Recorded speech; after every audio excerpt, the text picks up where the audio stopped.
looking at dilemmas and how to face and resolve challenges that you come across in your practice as an independent advocate. First thing to say about dilemmas is this: they are hard. I know it might sound simple and obvious, but I really want to acknowledge that they are difficult to resolve. And the reason I can say that with such confidence is because if they weren't difficult to resolve, you'd have fixed them by now. So I want to come from a starting place where we acknowledge that it's difficult, that whatever this dilemma is difficult, and that we're going to have to think differently about resolving the dilemma.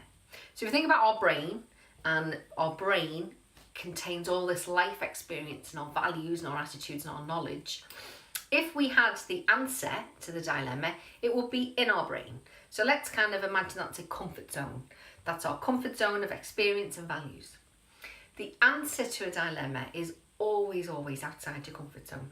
It's going to require you to step outside of what you've been doing normally, because if you've been doing what you've been doing normally, you'd have found an answer to the dilemma.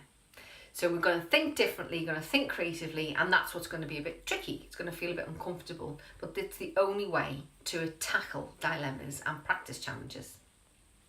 So when we think about dilemmas, one of the key things I want you to take away from this is there's no universal list of advocacy dilemmas. There are some things that most people find difficult, but dilemmas are nearly always personal to you.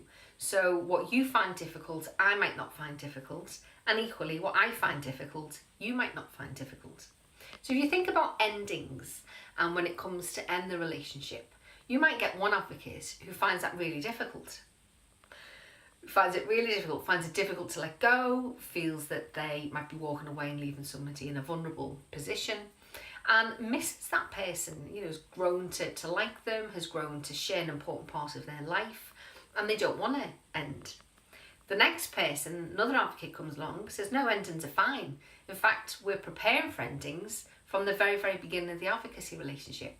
So when it's time to end and it's time to say goodbye, there's no surprises, and it's beautiful because it means that we've come to the end of the journey and it's time to move on. So endings in themselves are not difficult. It's whether I find them difficult. Do I have a dilemma with them, or do you have a dilemma with them? So when we think about dilemmas, that's the first thing I'd like you to do, is own that it's your dilemma. It's not somebody else's dilemma, it's always your dilemma. And with that, what we're doing in a positive way is we're going to empower ourselves. If it's my dilemma, guess who can fix it? Me. So that's the first thing to do. Second thing to do is to acknowledge that it's a dilemma. There's lots of things, and I know I'm not the only one, when we have a problem is that we ignore it and we think it'll go away. Now, they never do, and we know that. So the second thing when we're thinking about that black belt advocacy standard that we all want to achieve is to acknowledge that there's a dilemma, is to go, okay, there is something here going on that I need to look at. The third strategy in resolving dilemmas is to look to people you know.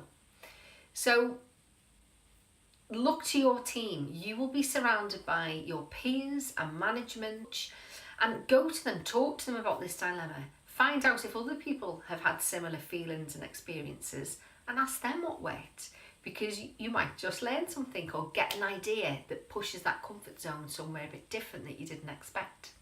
That's called modelling. So if you want to, model people who have had this dilemma, and you might get some strategies that work. The fourth thing, and the final thing I'm going to suggest, is about perseverance. So often with dilemmas, we might try one thing and it might not fix it immediately.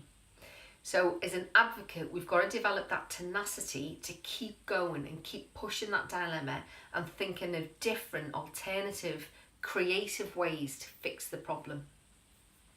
When it comes to writing your evidence for this learning outcome, think about what your list of dilemmas would be, and just pick one. Pick one that you really struggle with. Say what it is.